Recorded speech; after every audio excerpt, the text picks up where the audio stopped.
हम पढ़ रहे हैं इतिहास दर्शन लेखन। उसके अंदर इससे पहले हमने विको पढ़ा था और आज हम पढ़ेंगे जॉन ग्रांट फ्रीड हर्डर, जो 1744 से 1803 तक रहा था और ये परिकल्पनावादी या चिंतनशील दर्शन के समर्थक थे। जो जो वही पढ़ रहे हैं, हम अभी परिकल्पनावादी दर्शन ही पढ़ रहे हैं। उसके अंदर पढ़ेंगे हर्डर की जो पुस्तकें हैं वो पढ़ेंगे। फिर इन्होंने जो हर्डर का जो सिद्धांत दिया था वो सिद्धांत क्या था, और उसके बाद हर्डर ने सामान्यकरण नियम को अस्वीकार क्यों किया था, हर्डर का युग चक्रवाद क्या था, और उसके बाद हम देखेंगे तो इनफुहलंग क्या था हर्डर का। उसके बाद हम देखेंगे विश्व आत्मा जातीय आत्मा फॉक्स गेस्ट क्या था, और उसके बाद हम देखेंगे ये हर्डर की पुस्तक है ना, वो हिंदी में मैंने लिखी है और ये पुस्तक इम्पोर्टेंट है, अच्छी तरह याद रखना। उसके बाद हम देखेंगे प्रोफेसर वॉल्स ने हर्डर को क्या कहा, हर्डर का जातीय संस्कृति सिद्धांत, मनुष्य अपनी वो जो इसकी कुछ परिभाषाएं हैं। ये लास्ट है, बस इतना ही है। 2-3 पेज हैं, 3 पेज में अभी मैं पूरा कर दूंगी। ये इतिहास दर्शन लेखन बुक है। अमित अमित रैंकवार है ना, जो यूजीसी नेट कॉलेज प्रोफेसर की सबकी ये बुक है, जो दर्शन लेखन की महत्वपूर्ण बुक है, वो अभी भी छपी है मई 2023 में। यहाँ पढ़ेंगे हम जोहान ग्रांट फ्रीड हर्डर। तो ये आप देख सकते हो, ये बुक है। अगर आप खुद नोट्स बनाना चाहते हो तो ये पीडीएफ है पूरी, आप देख सकते हो। और कुछ ब्रिजेश कुमार की जो नोट्स थे ना, वहाँ से मैंने इम्पोर्टेंट प्रश्न और कुछ परिभाषाएं वहाँ से ली है मैंने। और परमानंद की बुक है, वहाँ से भी कुछ नोट्स लिए हैं मैंने, क्योंकि एक से नहीं हो सकता, आपको सबको मिला के एक जगह नोट्स बनाने पड़ते हैं। तो ये सारी पीडीएफ मैंने दे दी है। और नेक्स्ट में हमारा जो टॉपिक होगा वो होगा ओसवाल्ड स्पेंगलर और एजे टाइनबी। तो अब हम विस्तार से पढ़ते हैं। ये हमारा एक जो विको की 2 लाइनें छूट गई थी, क्योंकि विको का बड़ा वीडियो है ना, वो 14 मिनट का ज़रा बड़ा हो गया था।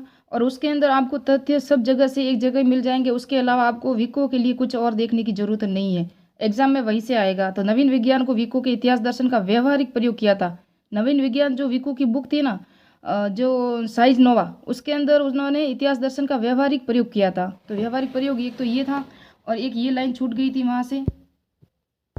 जो विको ने चक्रीय और पेचदार सिद्धांत दिया था, उसके अंदर मानव सभ्यता का परिवर्तन एवं विकास के 4 चरण बताए थे उन्होंने।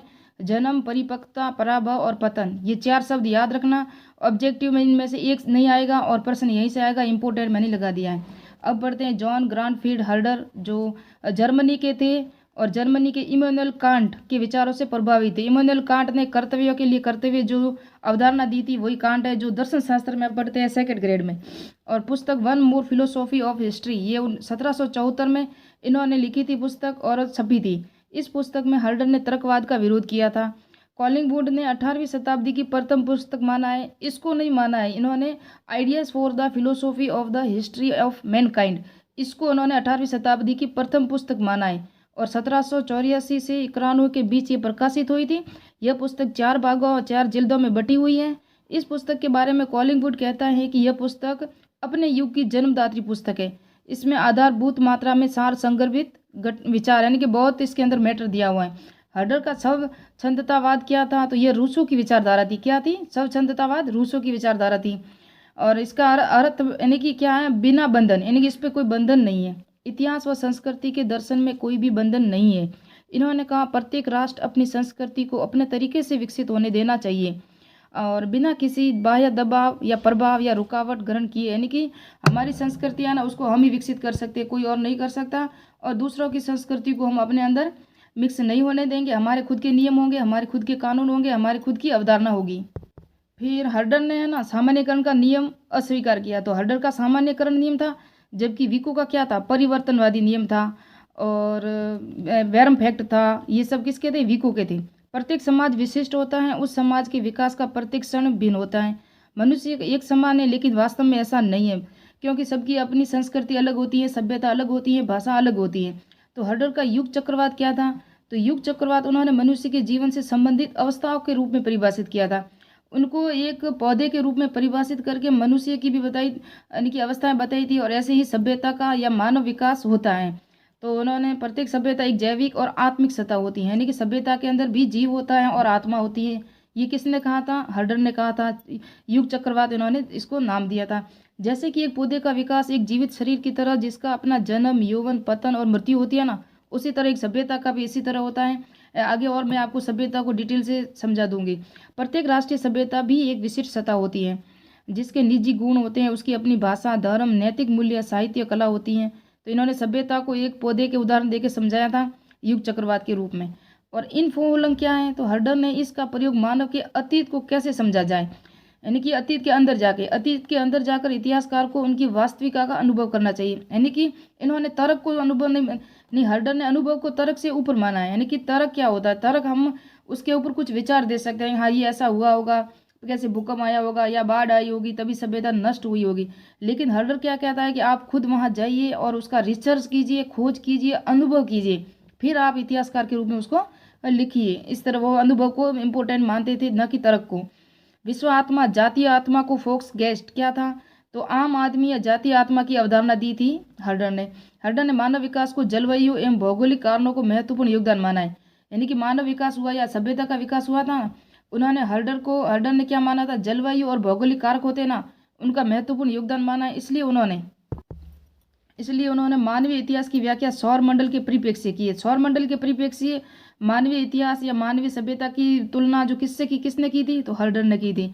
हर्डर के अनुसार इतिहास है ना, वो बाह्य और आंतरिक दो शक्तियों का अन्योन्य प्रक्रिया है। कुछ नियम होते हैं वो अतीत की घटनाओं में जो घटित होती है ना, उसके कुछ नियम होते हैं और उन परिस्थितियों के कारणों को पता लगाना, इनकी ये जो घटनाएं घटित हुई उनके क्या कारण है। तो नियम और आंतरिक और बाह्य, इसी तरह परिस्थितियों के अनुसार उन्होंने इनको अवधारणा देके समझाया था।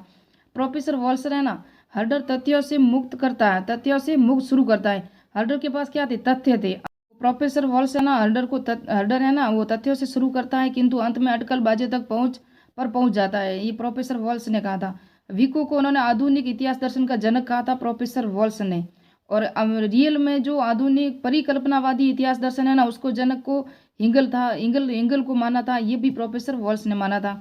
हर्डर का जातीय संस्कृति सिद्धांत, नाजीवादी विचारधारा से संस्कृति को मस्तिष्क को सुधार कर नहीं किया जा सकता। यानी कि सभ्यता और संस्कृति है ना, वो हम मस्तिष्क को सुधार के रूप से विकास नहीं किया जा सकता, बल्कि नस्ल सुधार या वंश द्वारा ही सुझाया जा सकता है। मनुष्य अपनी परिस्थिति और पर्यावरण का उत्पादन है, ये भी हर्डर की परिभाषा है। मानव अपने आप में ही आत्मा का अपना अंत है, ये भी किसने दी थी, हर्डर की परिभाषा है। विकास का प्रत्येक स्तर अगले स्तर की तैयारी है, ये भी हर्डर ने कहा था।